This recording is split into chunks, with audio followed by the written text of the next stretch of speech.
우리 먼저 성도를 위하여 기도하겠습니다. 우리 최춘예 집사님, 우리 허리 안고 서는데 어려움이 있으십니다. 우리 허리 회복을 위하여 우리 기도합니다. 우리 이찬이 어린이, 귀에 있는 작은 혹 제거 수술 후에 회복을 위해서 우리 함께 기도하겠습니다. 정원기 권사님, 식사량의 회복과 호흡의 회복을 위해서 기도해 주시고, 또 허영주 성도님, 수학학원을 새로운 곳을 이전했는데 하나님이 도우시는 곳이 될 수 있도록 기도해 주시길 바랍니다. 그리고 수능 수험생들 남은 진학의 모든 과정을 위하여 주님 함께하여 주시도록 우리 기도하도록 하겠습니다. 우리 주여 한번 부르시고 우리 통성으로 기도하겠습니다. 주여, 사랑과 은혜가 많으신 하나님 감사합니다. 오늘 이 시간 우리 성도들을 위하여 함께 중보하며 기도할 수 있도록 도와주시니 너무나도 감사합니다.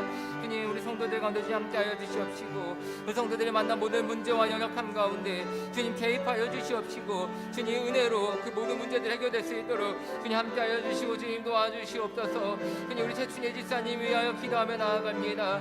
주님, 허리가 아파서 주님 앉지도 눕지도 못하고 계십니다.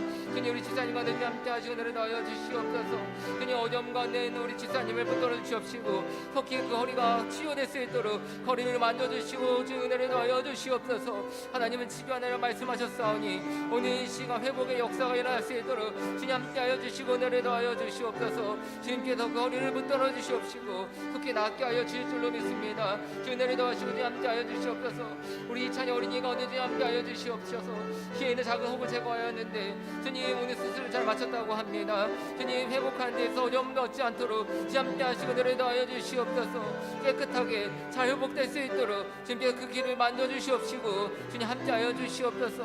주님께서 함께 하여 주시옵시고 주님께서 우리 어린이가 은혜를 더하여 주실 줄로 믿습니다. 주님께서 깨끗하게 치료하여 주시고 깨끗하게 회복하여 주실 줄로 믿습니다. 주님 도와주시고 주님 역사하여 주시옵소서. 우리 정기 권사님을 붙들어 주시고 주님 함께 하여 주시옵소서. 식사량의 회복을 위하여 또 호흡의 회복을 위하여 기도하고 있사오니 주님 함께 하시고 은혜를 더하여 주시옵소서. 몸의 모든 장기가 정상적으로 회복될 수 있도록 도와주시옵시고 주님, 또 정상적인 식사와 또 호흡이 이루어질 수 있도록 주님께 함께 하시고 은혜를 더하여 주시옵소서. 사람을 만드시고 지으신 주님, 오늘 시간 모든 성도의 연약함을 주님께서 가장 잘 아시오니 주님께서 만져주시고 또 치료하여 주실 줄로 믿습니다. 정상적으로 또 회복시켜 주실 줄로 믿습니다. 주님 은혜를 더하여 주시고 주님 도와주시옵소서. 또 허영주 성도님, 또 수학학원 새로운 곳을 이전하였는데 주님 하나님이 도우시는 곳이 될 수 있도록 좀 기도하며 나아갑니다. 주님 함께 하시고 은혜를 더하여 주시옵소서. 하나님께서 은혜 주신 학원 될 수 있도록 도와주시옵시고 또 날로 번창한 학원 될 수 있도록 주님 도우시고 함께 하여 주시옵소서. 또 그 학원을 통하여 하나님의 은혜와 축복이 흘러 넘칠 수 있도록 주님 도우시고 함께 하여 주시옵소서. 주님, 또 우리 수능 수험생들을 위하여 기도하며 나아갑니다. 주님, 남은 진학 과정을 주님께서 붙들어 주시옵시고 그들의 앞길 주님께서 책임져 주시고 주님께서 인도하여 주실 줄로 믿습니다. 우리 수험생들 낙심하거나 절망하지 않게 하여 주시옵시고 그 마음간에 새로운 소망과 희망을 가지고 주님 그 진학을 잘할 수 있도록 주님 도우시고 주님 함께하여 주시옵소서. 우리 시간 두 번째로 우리 함께 기도하겠습니다. 우리 교회를 위해서 기도하겠습니다.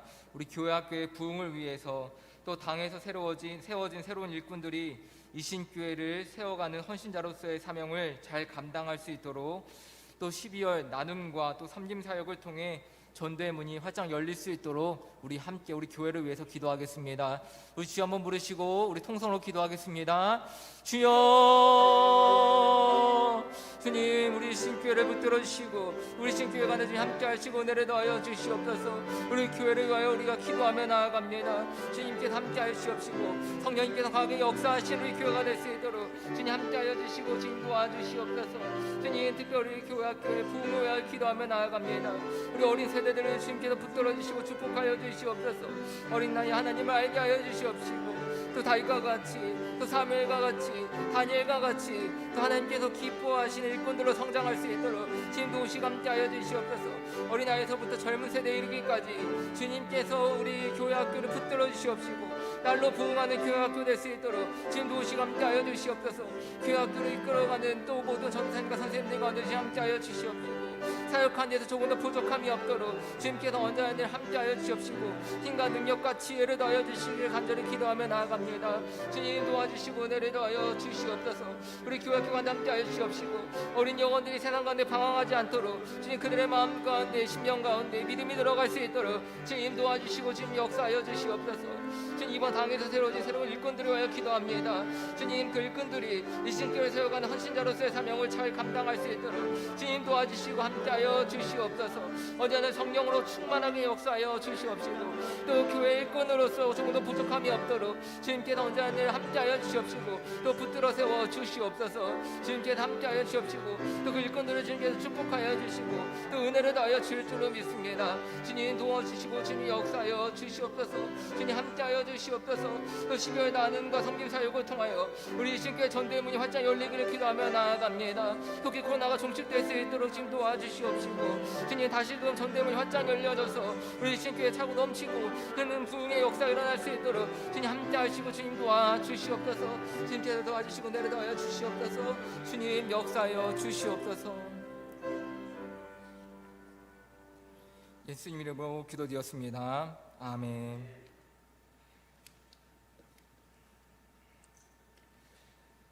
오늘 우리가 함께 본 본문 앞에 기록된 사건을 잠시 살펴보면 예수님께서는 음식을 구할 수 없는 빈들에서 한 아이가 가져온 보리떡 5개와 물고기 2마리로 무려 5,000명이나 되는 사람들을 먹이셨습니다.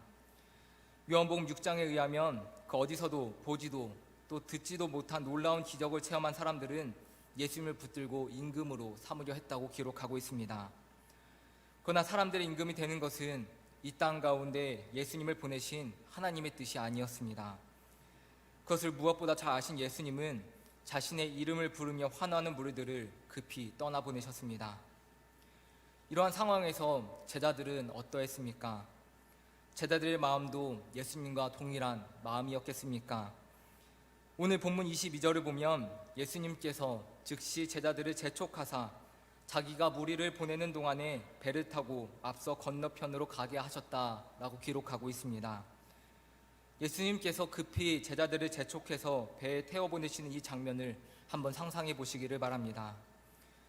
놀라운 기적을 일으키신 예수님을 환호하며 예수님을 임금으로 삼으려 하는 수많은 무리들을 보면서 흐뭇한 표정을 짓고 있는 그런 제자들의 모습과 또 하얗게 지른 얼굴로 훤하는 무리 속에서 제자들을 떠미시는 예수님의 모습이 함께 떠오르지 않으십니까?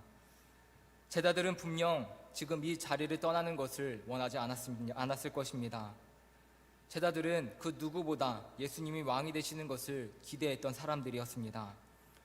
그리고 지금 자신들이 그토록 바랬던 일이 이루어질 기회가 찾아왔습니다. 예수님과 함께 영광을 누릴 기회가 찾아왔습니다. 제자들 입장에서 얼마나 흥분이 되고 또 기분이 좋은 일이었겠습니까? 예수님을 임금으로 세우려 하는 군중과 그 모습을 보고 기뻐하는 제자들은 오병이어로 5,000명이나 되는 사람들을 배불리 먹이신 예수님과 함께라면 절대로 배고플 일은 없을 거라고, 또 수많은 병자들을 고치시고 권위 있는 말씀으로 귀신 들린 자를 쫓아내시는 예수님과 함께라면 이 땅에 사는 동안 절대로 아플 일은 없을 거라고, 하나님의 아들이신 예수님과 함께라면 로마의 압제에서 벗어날 수 있고 내 삶에 어떠한 문제나 고통이나 괴로움이 없이 언제나 행복하게 살 수 있을 거라고 생각했을지도 모르겠습니다. 그런데 모두를 행복한 꿈에 적게 했던 이 오병이어 사건 이후에 생각지도 못했던 사건이 등장하게 됩니다. 제자들을 배에 태워 건너편으로 보내시고 무리를 흩으신 이후에 예수님은 산에 홀로 기도하러 가셨습니다. 어느 날은 저물었고 제자들이 탄 배는 육지에서 멀리 떨어져서 건너편을 향해 가고 있었습니다. 그런데 제자들이 타고 가던 이 배가 갑작스러운 폭풍을 만나게 되었습니다. 본문 24절을 보면 이 폭풍이 얼마나 심했는지 불어닥친 폭풍으로 인하여 고난을 당했다라고 기록하고 있습니다. 제자들이 탄 배는 이미 육지에서 상당히 멀리 떨어진 상태였습니다. 만약 폭풍으로 인해 배가 뒤집히기라도 한다면 아무리 수영을 잘하는 사람이라 할지라도 성난 물결 속에서 살아남기는 어려운 일이었습니다. 같은 본문을 기록한 마가복음 6장 48절의 말씀을 보면 바람이 거스름으로 제자들이 힘겹게 노젓는 것을 보시고 밤 사경쯤에 바다 위로 걸어서 그들에게 오사 지나가려고 하심에 라고 기록하고 있습니다. 여기에서 밤 사경이란 새벽 3시에서 6시 사이를 가리킵니다. 제자들은 칠흑 같은 어둠 속에서 배에 들이차는 물을 퍼내며 어떻게든 살아남으려고 애를 썼을 것입니다. 어부 출신의 제자들은 자신들의 경험과 지식을 총동원하여 노를 저어가며 배가 뒤집히지 않게 하기 위해 각고의 노력을 다했을 것입니다. 새벽 3시, 가장 캄캄하고 어둡고 피곤한 시간에 이르기까지 제자들은 이 폭풍우와 씨름해야만 했습니다. 폭풍우 속에서 고난을 당하며 제자들은 무슨 생각을 했겠습니까? 아까 오병이어 현장에 그냥 있었더라면 이러한 고난을 당하지 않아도 됐을 텐데 왜 예수님은 우리를 이 고난의 현장으로 보내셨는가? 하나님의 하나밖에 없는 독생자 예수님의 제자라고 하는 우리에게 좋은 일만 생겨도 부족한 일인데 왜 이러한 고난이 우리 가운데 뒤따라오는가? 폭풍 속에서 고난과 괴로움을 당하는 제자들은 이러한 생각을 하지 않았겠습니까? 우리 또한 인생 속에서 이러한 경험들을 하게 됩니다. 예수님을 믿으면 좋은 일만 생길 줄 알았는데 오히려 전보다 더 큰 문제들을 만나시는 분들이 있습니다. 예수님을 믿으면 무슨 일이든지 잘 풀리고 승승장구할 줄 알았는데 오히려 더 큰 실패와 좌절을 경험하는 분들도 있습니다.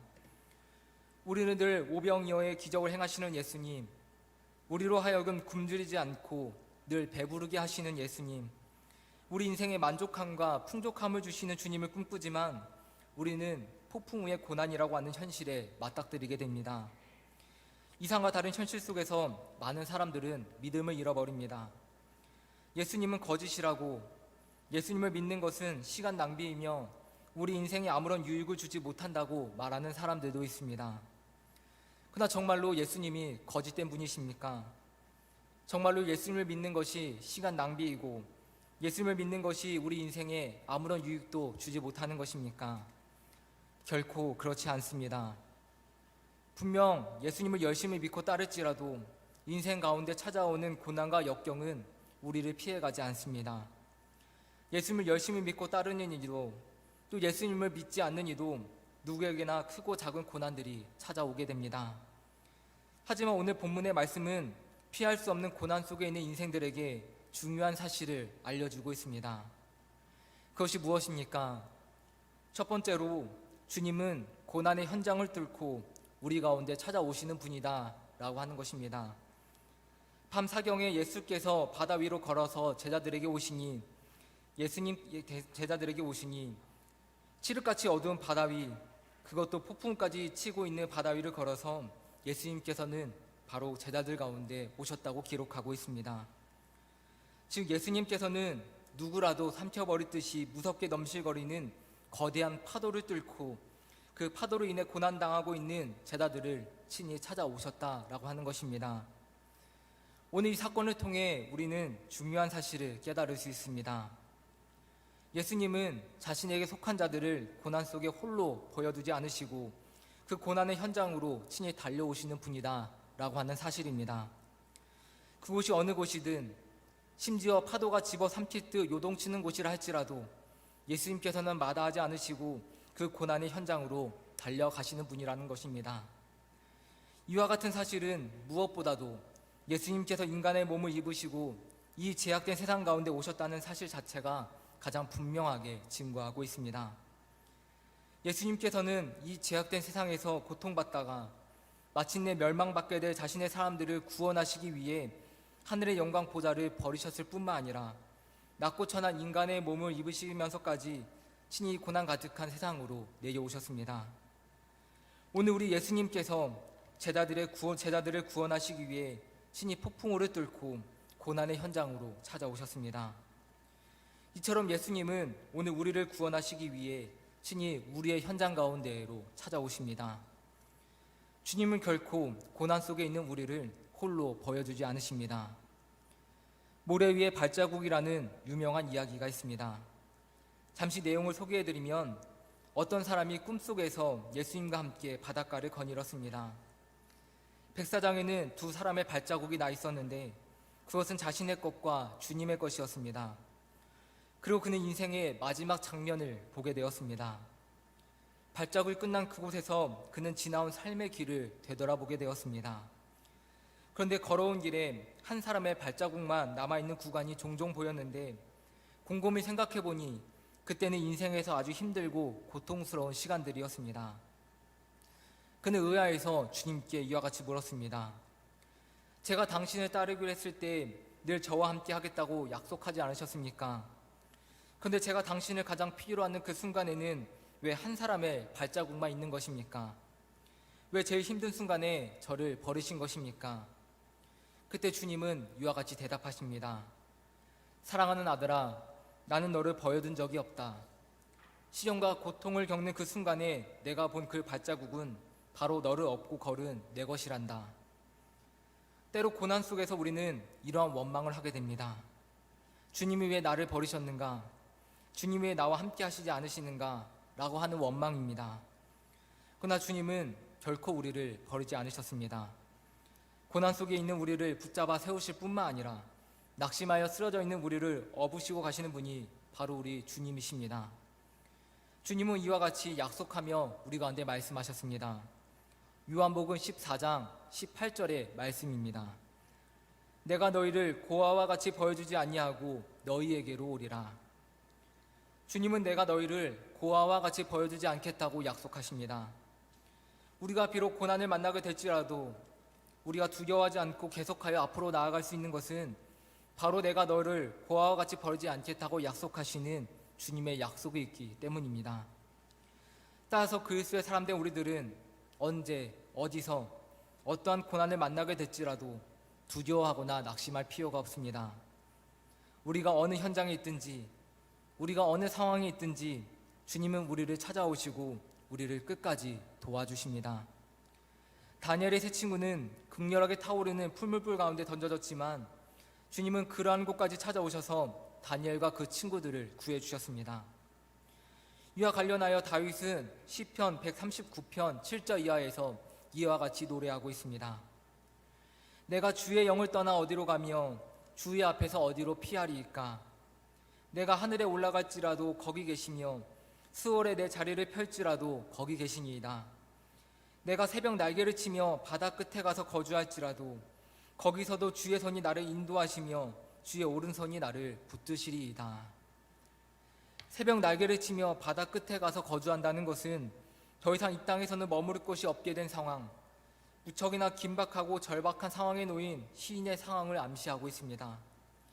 바다 끝까지 몰렸으니 이제 한 발자국만 더 내딛으면 바다에 빠져 죽을 수밖에 없는 상황입니다. 근데 이 절박한 상황에서 시인의 노래는 희망과 또 소망으로 가득 차 있습니다. 왜 그렇습니까? 내가 비록 바다 끝에 거할지라도 주님은 그곳까지 나를 찾아와 주실 것이고 그곳에서 나를 인도하시며 비틀거리고 넘어지려 하는 나의 삶을 크고 강한 오른팔로 붙들어 주실 것임을 이 시인은 믿었기 때문에 그렇습니다. 사랑하는 성도 여러분, 오늘 주님은 거센 폭풍우를 뚫고 제자들을 찾아오셨습니다. 고난 속에서 홀로 사투를 벌이고 있는 그들을 구원하기 위해 친히 비바람을 무릅쓰고 거센 파도를 물리치며 고난의 현장으로 친히 찾아가셨습니다. 오늘 주님께서는 이와 같이 우리의 현장 가운데에도 찾아오십니다. 비바람이 몰아치는 것과 같고 또 폭풍우가 일어나는 것과 같고 또 어려움이 가득한 우리의 삶의 현장에도 주님은 기꺼이 찾아오십니다. 고난 속에서 우리는 버려진 것과 같은 외로움을 느끼지만 주님은 결코 내가 너희를 고아와 같이 버려두지 않겠다고 약속하셨습니다. 우리가 인생을 살아가며 그 어떤 고난을 만나게 된다 할지라도 두려워하거나 낙심하지 말고 오히려 그 고난의 현장 가운데 친히 찾아오셔서 우리와 함께 하시는 그 주님을 바라보며 담대하게 그 고난과 맞서 싸우는 믿음의 성도 모두 되시기를 간절히 소망합니다. 내가 어디에 거하든지 주님의 손이 나를 인도하시고 주님의 크고 강한 오른팔이 넘어지지 않도록 우리의 인생을 붙들고 계심을 믿으시기 바랍니다. 우리와 함께 하시며 우리를 도우시는 하나님을 믿고 의지하시면 믿음의 여정 가운데 날마다 승리하시는 우리 성도 모두 되시기를 이 시간 간절히 소망합니다. 두 번째로 주님은 물 위를 걷게 하십니다. 폭풍우를 뚫고 주님은 제자들에게 오셨습니다. 당시 배에 어떠한 조명시설이 있을 리 만무합니다. 새벽 3시경 폭풍우가 몰아치던 밤이니 얼마나 깜깜하고 무서웠겠습니까? 더군다나 폭풍우와 사투를 벌이며 기진맥진해 있던 제자들이었습니다. 그런데 갑자기 바다 위에서 사람의 형상이 등장합니다. 제자들이 얼마나 공포스럽고 무서웠겠습니까? 오늘 본문 26절을 보면 공포에 질린 제자들은 그가 바다 위로 걸어오심을 보고 놀라 유경이라 하며 무서워하여 소리를 질렀다고 기록하고 있습니다. 공포에 질려 소란을 떨고 있는 제자들을 보시며 주님은 안심하라, 나니 두려워하지 말라 말씀하십니다. 주님의 음성이 들리니 제자들은 조금 진정이 됐습니다. 그러나 아직 제자들에게는 앞에 계신 분이 주님이시라고 하는 확신이 서지 않았습니다.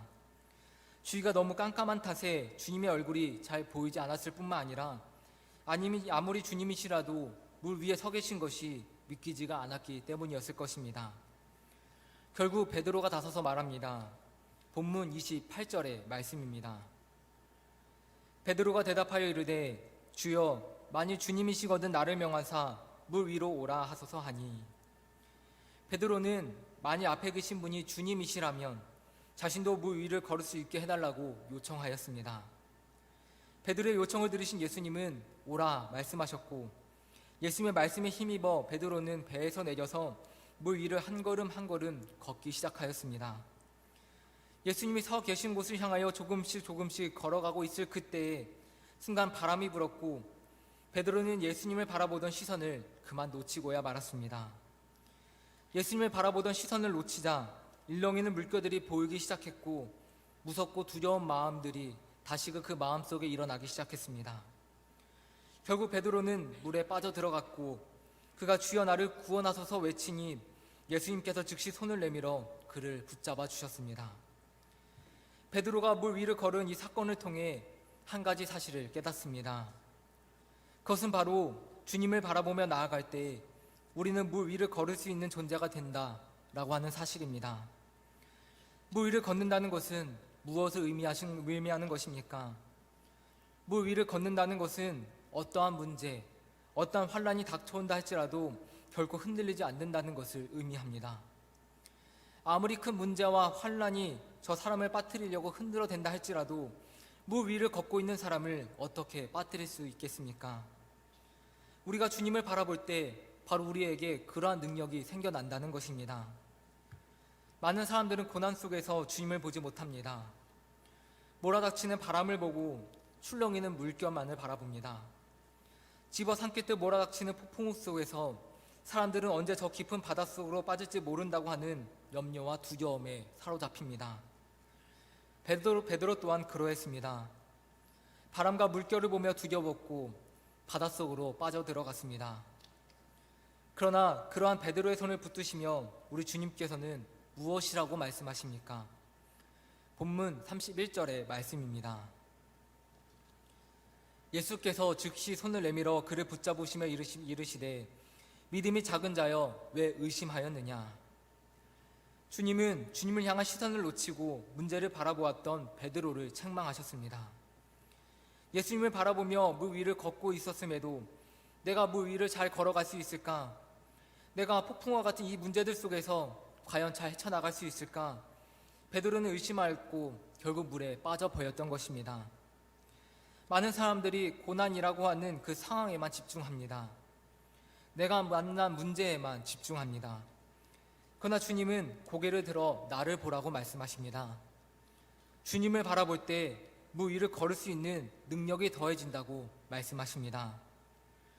그러므로 우리에게 중요한 것은 내가 지금 어떠한 상황에 있는지, 내가 지금 어떠한 문제를 만났는지가 중요한 것이 아닙니다.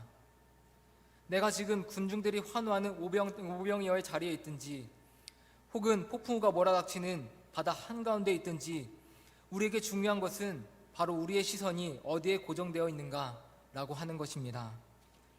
우리의 시선이 주님께로 고정되어 있을 때 우리는 오병이어 속에서 우리의 육적인 배고픔뿐만 아니라 우리의 영적인 배고픔까지도 채워주시는 주님의 그 놀라운 능력을 체험하게 될 것입니다. 사람이 떡으로만 살 것이 아니요 하나님의 입에서 나오는 모든 말씀으로 살 것이라고 외치셨던 것처럼 우리의 심령이 영적인 배부름으로 가득 차게 될 것입니다. 우리의 시선이 오직 예수님께로 고정되어 있을 때에 폭풍우가 몰아닥치는 바다 한가운데에서 우리는 물 위를 걷게 되는 능력을 체험하게 될 것입니다.